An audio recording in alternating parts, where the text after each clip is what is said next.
This is David with Vitech, and in just a few simple steps, I'm going to show you how to upload captions to your Facebook videos.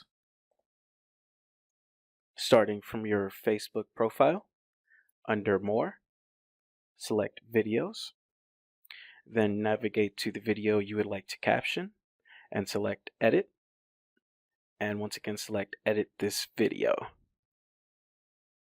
On the Edit Video page, you will see the Captions option on the left side of the page, close to the center. This will allow you to upload an SRT file. Please note that the file naming format of your SRT file must match the example shown. Next, we will select Choose File.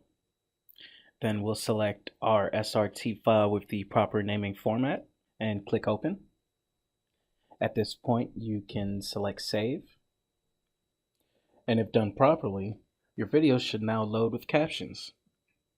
Keep in mind you can enable or disable captions by selecting the gear on the right side of the video.